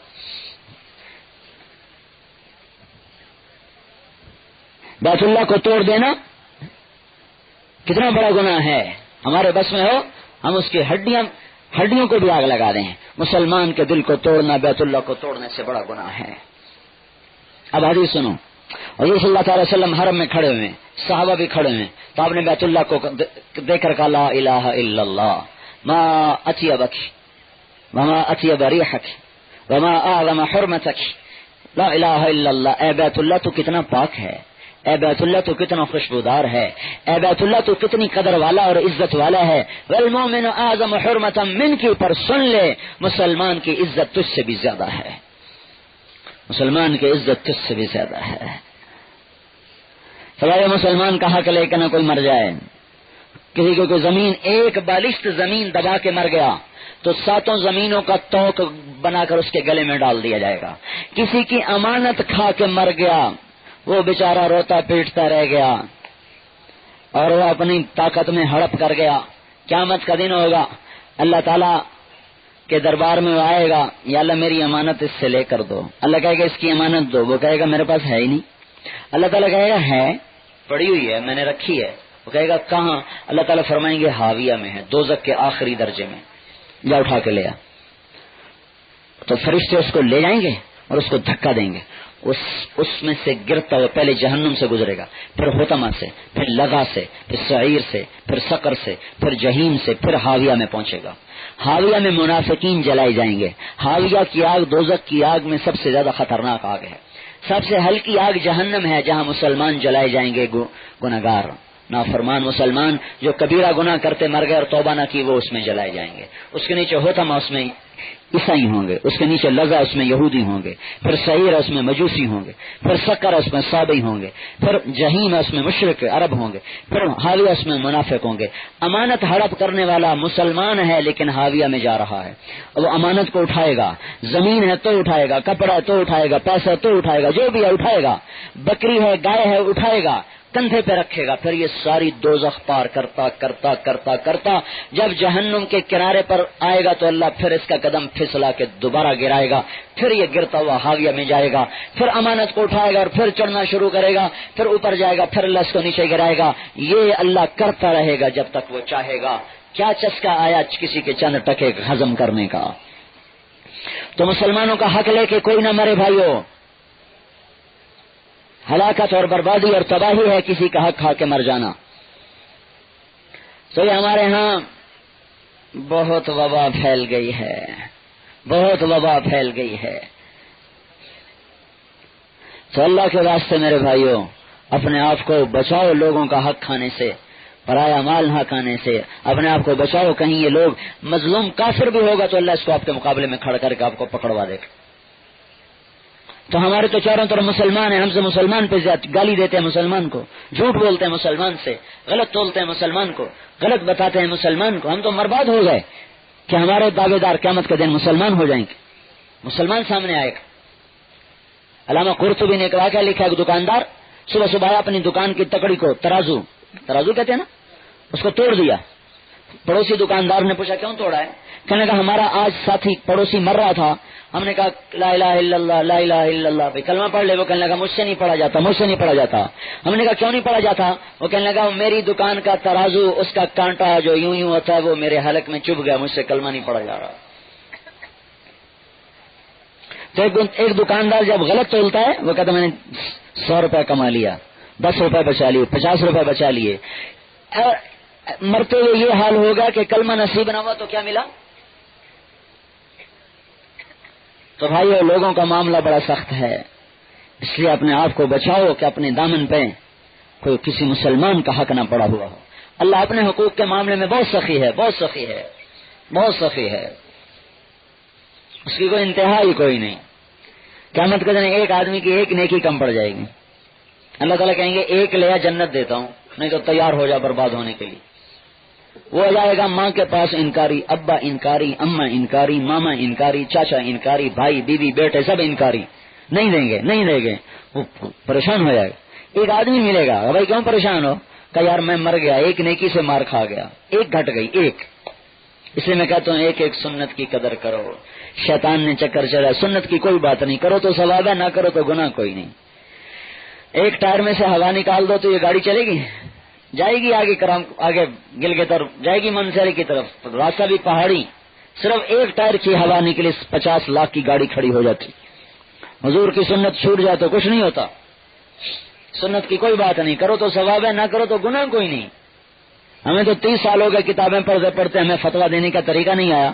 یہ مفت کے مفتی بنے ہوئے، مفت کا مفتی، کرو تو ثواب ہے، نہ کرو تو گناہ کوئی نہیں۔ سبحان۔ میں یہ کہوں ایک ٹائر میں ہوا ڈال دو تو ٹھیک ہے، نہ ڈالو تو حرج کوئی نہیں، چلاؤ، آپ بیٹھو گے اس گاڑی میں؟ اگر مولوی تو پاگل ہے، مروائے گا ہمیں۔ تو ایک ہوا نکل جائے تو اتنا نقصان، ڈل جائے تو اتنی حفاظت۔ ایسے اللہ کے نبی کی ایک ایک سنت کی قدر کرنا سیکھو بھائیو۔ محمدی نظر آؤ، محمدی۔ وہ کہے گا بھائی مر گیا، نیکی نہیں مل رہی، کہے گا چل مبارک ہو تیرا کام ہو گیا۔ وہ کہے گا وہ کیسے؟ وہ کہے گا میرے پاس ہے ہی ایک، میرے کس کام کی، میرے لیے تو ویسی دوزخ ہے ہی ایک اور ہے ہی کچھ نہیں۔ تو بڑا خوش آئے گا، کہے گا یا اللہ میرا کام بن گیا۔ کہ کیسے بن گیا؟ کہ ایک آدمی نے وعدہ کر لیا کہ میں دے دیتا ہوں، میں اپنا حق دیتا ہوں۔ اللہ کہیں گے اس کو بھی بلاؤ۔ جو آئے گا تو اللہ تعالیٰ پوچھیں گے کیوں بھائی تو اس کو کیسے دے رہا ہے؟ آج تو کوئی دے نہیں رہا۔ وہ کہے گا یا اللہ میری تو ایک ہے، ہو تو بھی دوزخ ہے، نہ ہو تو بھی دوزخ ہے، تیرے بندے کا بھلا ہو جائے۔ تو اللہ تعالیٰ فرمائیں گے اچھا تو آج کے دن مجھ سے بھی بڑا سخی بننا چاہتا ہے، میرے سے بڑا سخی آج کوئی نہیں ہو سکتا، چل تو بھی اس کے ساتھ جنت میں جاؤ، یہ بھی جائے، تو بھی جائے، یہ بھی جا۔ تو اس لیے بھائیوں، اللہ اس کے رسول کو راضی کرنا اپنی زندگی کا کام بناؤ، اس کو لے کے پھرو اور پھراؤ۔ اس کے لیے وقت مانگتے ہیں، 4 مہینے دو، 7 مہینے دو، سال دو، چلہ دو۔ یہ کام اللہ تعالیٰ کی طرف سے ہمیں ملا ہے، تبلیغ والوں کا ہم پر احسان ہے کہ انہوں نے ہمیں بھولا سبق یاد دلا دیا، کام تو اللہ اس کے رسول کا دیا ہوا ہے۔ اب بھائی تھوڑی دیر اور بیٹھنا، بے شک گرمی میں نے بھی بات مختصر کی ہے، واپس بھی جانا۔ آپ سے زیادہ تو میں تھکا ہوا ہوں، بالکل میرا دماغ سویا ہوا ہے، بند ہے، ذرا میری آنکھیں کھلی دیکھ رہے ہیں۔ یہ بھی شکر ہے میں جمعے کے بعد ایسے وہاں لیٹا تو مجھے 5 منٹ میری آنکھ لگ گئی، اس کے بعد یہ تھوڑی سی بات کرنے کی ہمت ہو گئی، ورنہ میں تو گاڑی سے نکلنا اور بیٹھنا مشکل ہو رہا تھا۔ تو اب تھوڑی دیر اور بیٹھ جاؤ، نام آ جائیں، پھر دعا کر کے آپ اپنے گھر، ہم اپنے گھر۔ اب بولو نقد کون تیار ہے؟ دعا سے پہلے چند گزارشات یہ ہیں کہ ایک تو یہ سارا مجمع بھائی اللہ کی راہ میں 4 مہینے کی نیت کر لے، ٹھیک ہے نا بھائی؟ نیت کر لی نا سارے بھائیوں نے؟ ہاں، آسان طریقہ یہ ہر مہینے 3 دن لگانا شروع کریں، ہر مہینے 3 دن لگائیں، اور 2 مہینے کے بعد اپنی عورتوں کا بھی وقت لگوائیں۔ ہر عورت سال میں 6 سے روزے لگائے اپنے محرم کے ساتھ، یا کم از کم 3، یعنی 4 مہینے کے بعد 1 سے روزہ، تو سال میں 3، یہ آخری درجہ ہے 3۔ اگر عورتوں کے ساتھ ساتھ آپ کا وقت لگاتی رہیں گی تو اللہ تعالیٰ نے ان کی جو استعداد ہے نسل انسانی کی تربیت، وہ صفت اس وقت سوئی ہوئی ہے۔ عورتوں کے ذمے صرف آج کل روٹی پکانا، بیچاریاں برتن دھونا، روٹی پکانا، کپڑے دھونا۔ اور بات یہ مزے کی بات یہ ہے کہ یہ شرن یہ کام ان کے ذمے ہی نہیں۔ اگر کوئی عورت اپنے خامد سے کہے میں روٹی نہیں پکا سکتی تو وہ نافرمان نہیں ہے، تو اس کے حقوق میں شامل ہی نہیں روٹی پکا کے دینا، اس کو کپڑے دھو کے دینا، اس کو چائے پکا کے دینا۔ یہاں تک اگر وہ اپنے بچے کے بارے میں کہے کہ میں دودھ نہیں پلا سکتی، کسی دایا کا انتظام کرو اپنے بیٹے کے دودھ پلانے کے لیے، تو مرد کے ذمے ہے کوئی عورت کا انتظام کرے جو اس کے بچے کو دودھ پلائے۔ اس میں بھی عورت نافرمان نہیں ہے۔ اور ہمارے ہاں تو لڑا بیچاری کی پٹائی ہو رہی، کہوں تو نے چائے کا مجھے ٹھنڈی دے دی، اسی پر ہی پٹائی ہو رہی، تو نے روٹی کا نہیں مجھے پکا کے دی۔ جو کام شریعت نے اس کے ذمے نہیں لگایا اس پہ پٹائی ہو رہی، اور جو اس کے ذمے لگایا اس کا نہ میاں کو پتا نہ بیوی کو پتا۔ اللہ تعالیٰ نے ہماری عورتوں کو تربیت گاہ بنایا ہے، تربیت گاہ، کہ یہ پوری توجہ اپنے بچوں کو مومن بنانے میں استعمال کریں، اور پوری توجہ ان کو ایمان والا بنانے میں استعمال کریں، اور ان کو اللہ کے حکموں پر چلنے کے لیے تیار کریں۔ جرمنی میں ہمارے دوست ہیں، ان کی بیوی ہے نو مسلم، یونانی لڑکی، یونانی بڑے پکے عیسائی ہوتے ہیں، وہ اس کی دعوت سے مسلمان ہوئی، پھر دونوں میں شادی ہو گئی۔ تو میں جرمنی گیا تھا 2 سال پہلے، وہ بتانے لگے 4 سال کا میرا بچہ، 4 سال بھی کوئی عمر ہوتی ہے بچے کی، ننگ دھڑنگ بھاگ رہے ہوتے، کوئی عورت باہر سے آ جائے تو بھاگ کے کمرے میں چلا جاتا ہے کہ عورت آگے میں نے پردہ کرنا ہے۔ 4 سال کے بچے کا اس ماں نے ایسا ذہن بنا دیا۔ پھر اگر اس کے بیٹے شرارت کریں تو ہم تو کہتے ہیں تیری پٹائی کریں گے، تجھے مرغا بنا دیں گے، تجھے چھتر پھیریں گے۔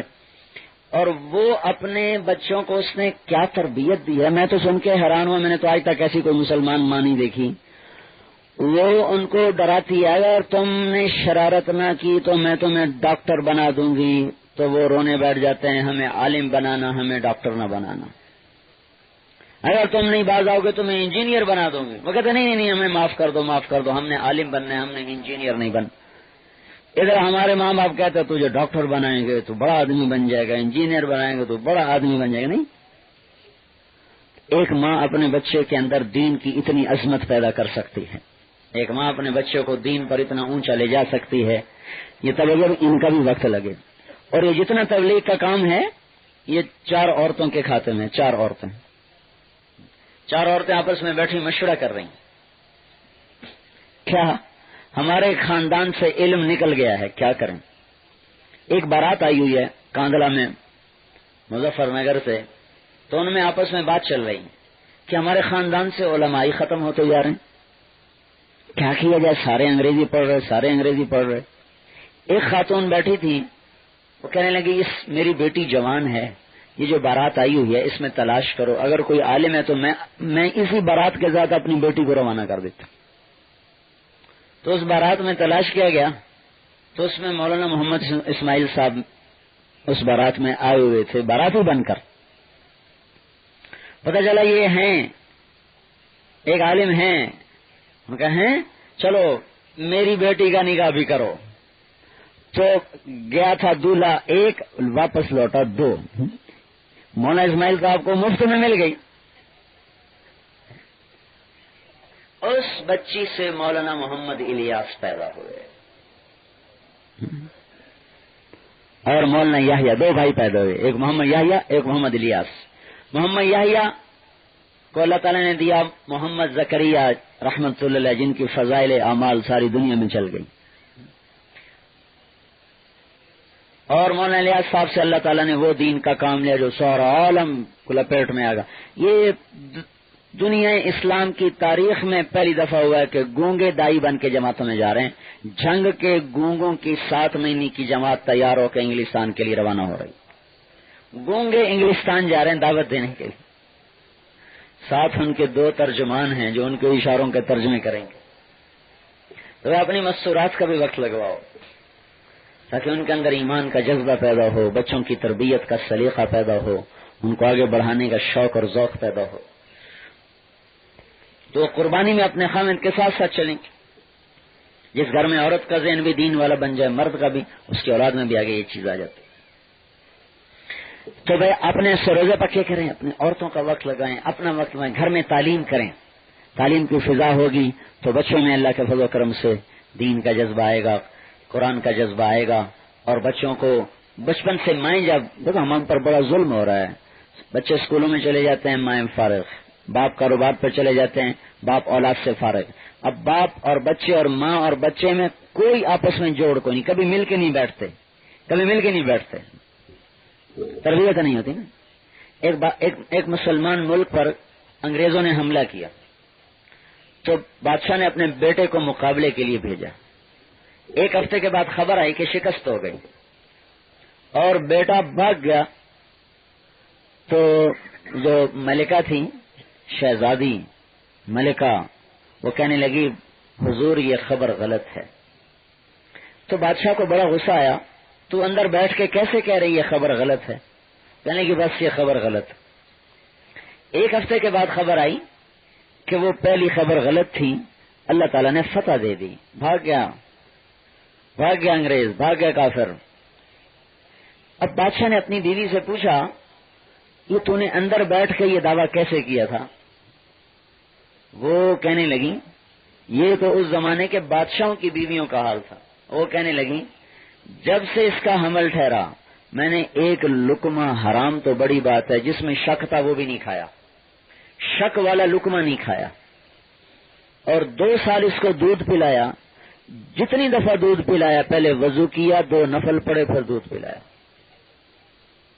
جو بچہ اتنا پاک دودھ پی کے پروان چڑھے وہ بھی کبھی موت کے ڈر سے بھاگ سکتا ہے. اگر آپ یہ کہتے کہ شکست ہو گئی اور بیٹا شہید ہو گیا تو پھر میں مان جاتی. میں کیسے مان جاؤں کہ ایسا پاک دودھ پی کے کوئی بچہ کافر کے سامنے موت کے ڈر سے بھاگ جائے؟ یہ نہیں ہو سکتا. یہ بادشاہوں کی بیگمات کا حال تھا. ایسا تک زبیدہ، ہارون رشید کی بیوی، ہارون رشید اسلامی سلطنت کا بلکہ دنیا کا ایسا بڑا بادشاہ تھا، بادل کو دیکھ کے کہتا تھا تو جہاں برسے گا وہاں بھی میری ہی زمین ہوگی، فصلیں میرے ہی گھر میں آئیں گی. وَسَيُجْبَى إِلَيَّ خَرَاجُكِ. اتنی لمبی سلطنت تھی اس کی. تو اس کی ملکہ کتنی شان والی ہوگی؟ 100 عورتیں ہر وقت اس کے محل میں قرآن پڑھتی رہتی تھیں. جب وہ تھک جاتی 100 اور آ جاتی، وہ تھک جاتی 100 اور آ جاتی. 24 گھنٹے اس خاتون کے گھر میں قرآن کی تلاوت چلتی رہتی تھی. تو بھائی ہم اپنی عورتوں کو ضائع نہ کر دیں خالی روٹی پکانے میں، کپڑے دھونے میں، اسی میں ان کی زندگی ختم ہو جائے. اردن میں کوئی پردے کا رواج نہیں تھا. اردن میں 1991 میں گیا تو مجھے برقع نظر آئے اور پورا لباس نظر آئے. عورتوں کے سر پہ اس کو سکارف کہتے ہیں، یعنی ایک رومال باندھا ہوتا تھا، صرف چہرہ نظر آتا. میں نے پوچھا یہ پردہ، یہ برقع یہ کہاں سے آیا؟ کہنے لگے پورے اردن میں ایک عورت برقع نہیں پہنتی تھی، پورے اردن میں، بلکہ آدھا لباس ہوتا. بنو کی جماعت کئی پٹھان عورتیں، ان پڑھ، نہ کوئی عالمہ نہ فاضلہ نہ کوئی تقریر جانے، 6 نمبر بھی نہ جانے بیچاری عورتیں. تو بنوں کے پٹھان عورتوں کی مستورات کی جماعت گئی، بالکل ان پڑھ. 3 مہینے وہاں کام کیا، 70 عورتوں کو برقع پہنا کے آئیں. میں نے کہا کیا کرتی تھیں؟ قبل وہ کیا کرتی تھیں؟ جب ہماری عورتیں اندر آتی تو وہاں سکرٹ پہنتے، یعنی عورتوں کی یہ ساری پنڈلیاں ننگی ہوتی تھی، مسلمان عورتوں کی، اور یہ سارے بازو ننگی. تو جب وہ آتی تو اپنی چادریں بڑی بڑی وہ ان کے اوپر ڈال دیتی اور بیٹھ کے رونا شروع کر دیتی. بنا تو صحابہ، تم تو صحابہ کی بیٹیاں ہو. اس سے آگے ان کو کچھ آتا ہی نہیں تھا. پھر پشتو مارتی داغا داغا تو ان کو کیا سمجھنا تھا. میں نے مولانا الیاس صاحب مولانا سید احمد خان صاحب رحمت اللہ علیہ ہمارے بڑے بزرگوں میں سے تھے، پٹھان تھے اصل کابل کے. 200 سال پہلے خاندان یو پی چلا گیا. تو ایک دن میں سفر میں ہم ساتھ تھے، تو یہ کون سی جگہ ہے، نوشہرہ میں بیٹھے تھے. میں نے کہا حضرت آپ کیسے پٹھان ہیں، آپ کو پشتو ہی نہیں آتی؟ کہنے کہ میں سیکھ تو لیتا پر اس میں دغا دغا بہت میں نہیں سیکھ. تو وہ ان کو دغا دغا کیا سناتی، وہ کیا کرتی ان پر چادر ڈال کے بیٹھ کے رونا شروع کر دیتی. بنا تو صحابہ، بنا تم تو صحابہ کی بیٹیاں ہو. کیونکہ 70 عورتوں نے برقع پہنا ان کی برکت سے، اور اس کے بعد سے برقعے کا رواج ہو گیا. تو اپنی عورتوں کا لگواؤ گے نا انشاءاللہ، اور اپنی مسجدوں کو 24 گھنٹے آباد کرو بھائی. اللہ ناراض ہو چکا، دیکھتے نہیں ایسے ٹھنڈی فضاؤں میں اتنی ملتان کی گرمی پڑ رہی ہے اور بارشیں بند ہوئی پڑی ہیں، چشمے خشک ہوئے پڑے ہیں. ادھر ہم گئے بالا کوٹ، کل گئے تھے، پرسوں بالا کوٹ گئے تھے، وہاں بھی سارے چشمے خشک ہوئے پڑے ہیں، اور دریائے کنہار کا پانی یوں لگتا ہے جیسے کوئی چھوٹا سا نالا بہ رہا. چاروں طرف پہاڑ، چشمے، دریا، پانیوں کا بند ہونا کس بات کی نشانی؟ اگی کی طرف گئے، وہاں بھی یہی حال دیکھا. یہ اللہ تعالیٰ بتا رہا ہے میں ناراض ہوں، مجھے منا لو، مجھے خوش کر لو. اور ماں کو منانا مشکل ہے، اللہ کو منانا آسان ہے. ماں کو تو ایک دفعہ گستاخی کرو تو معاف کر دے گی، دوبارہ گستاخی کرو پھر زیادہ محنت کرائے گی، تیسری دفعہ گستاخی کرو کہے گی جا دفعہ ہو جا، میں معافی نہیں کرتی. اور اللہ پاک کی 1000 دفعہ نافرمانی کر کے کوئی اللہ معاف کر دے، اللہ 1000 دفعہ معاف کر دیتا کہ جاؤ معاف کر دے، جاؤ معاف کر دے. تو بھائی توبہ کریں ہم سب، اللہ کو راضی کرنا ہے، تب جا کے مسئلے حل ہوں گے. سارا سلیمان علیہ السلام نکلے ایک دفعہ بارش کے لیے، بارش نہیں ہو رہی تھی، تو سلیمان علیہ السلام تو چیونٹیوں کو بھی سن لیتے تھے. باہر نکلے جو چیونٹی بارش کی دعا کر رہی تھی، یا اللہ پانی پلا. سلیمان علیہ السلام کہنے لگے چلو واپس، کوئی ضرورت نہیں، آج چیونٹی کی دعا سے ہی بارش ہو. اللہ نے چیونٹی کی سن لی، بارش ہو گئی. تو بھائی اب تو اللہ ہم اتنے نافرمان ہو چکے ہیں کہ اب تو جانوروں کی بھی نہیں سنی جا رہی، اتنا اللہ کو ہم نے ناراض کر لیا ہے. لیکن مسئلہ بڑا آسان کرو، یا اللہ میری توبہ، اللہ کہے گا جاؤ معاف کر دیا. بنی اسرائیل کے دور میں بارش نہیں ہو رہی، موسیٰ علیہ السلام 70,000 آدمی کو لے کے نماز پڑھی، دعا مانگی، بارش اور تیز ہو گئی، دھوپ اور تیز ہو گئی. موسیٰ علیہ السلام نے کہا یا اللہ بارش مانگی، دھوپ تیز ہو گئی. اللہ تعالیٰ نے کہا ایک اس میں ایسا فرد ہے جس کی نافرمانی ایسی ہے کہ جب تک یہ اندر ہے بارش نہیں کروں. جب ایک آدمی ایسا تھا تو بارش رک گئی، اور جب اکثریت ایسی ہو تو پھر کیا ہو. تو موسیٰ علیہ السلام نے کہا نکل جاؤ بھائی، جو ایسا آدمی ہے سارا مجمع محروم ہے اس کی وجہ سے. اس نے ادھر دیکھا، جب کوئی نہ نکلا تو دل میں کہنے لگا اب میں باہر نکلوں تو ذلیل ہو جاؤں، سب کو پتہ چل جائے گا، اور اگر میں کھڑا رہوں تو بارش نہیں ہوگی. تب اس کو توبہ کا خیال آیا. اب یہ آپ دیکھ رہے ہیں، یہ توبہ اصلی توبہ نہیں، نقلی توبہ ہے.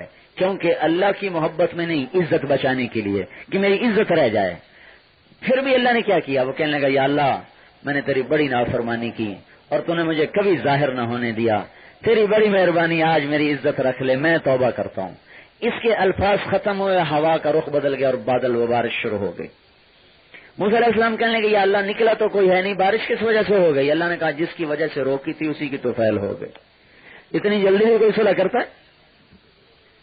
اتنی جلدی بھی کوئی صلح کرتا ہے؟ 40 سال کی دشمنی ایک لفظ پہ کوئی معاف کرتا ہے؟ موسیٰ علیہ السلام نے کہا یا اللہ وہ کیسے ہو گئی، اس کی برکت سے کیسے ہو گئی؟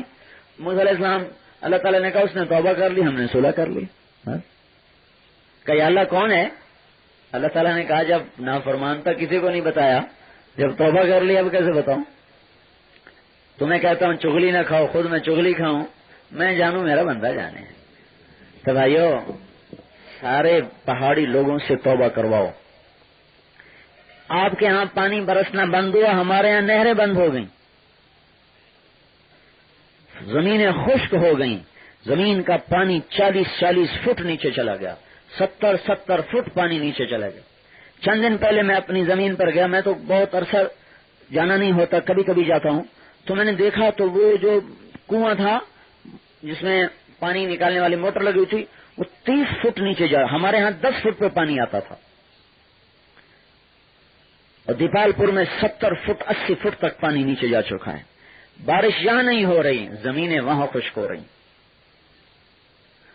اور دہائی مچی ہوئی ہے، زمین کی رگیں خشک ہوتی چلی جا رہی ہیں۔ بلوچستان کسی زمانے میں بٹل سے زیادہ سرسبز علاقہ تھا۔ بلوچستان دیکھا ہوا آپ نے؟ کیسے کالے پہاڑ، کیسے کالے پتھر، پانی کا قطرہ نہیں، فصل کا دانہ نہیں۔ ایک زمانہ تھا اس سے زیادہ سرسبز تھا، نافرمانیاں ہوئی اور اللہ پاک نے اس کو اس طرح کالا کر کے رکھ دیا کہ آج بھی سرسبز نہیں ہو سکا۔ اگر اللہ نہ کرے بارش رک جائے تو یہ بھی ایسے ہی کالے پہاڑ ہو جائیں، ساری زمین بنجر ہو جائے۔ تو بہت سنگین مسئلہ ہے، اللہ کے سامنے رو، نمازیں پڑھو، جھوٹ چھوڑو، سود چھوڑو، نافرمانیاں چھوڑو، اللہ کو مناؤ کہ اللہ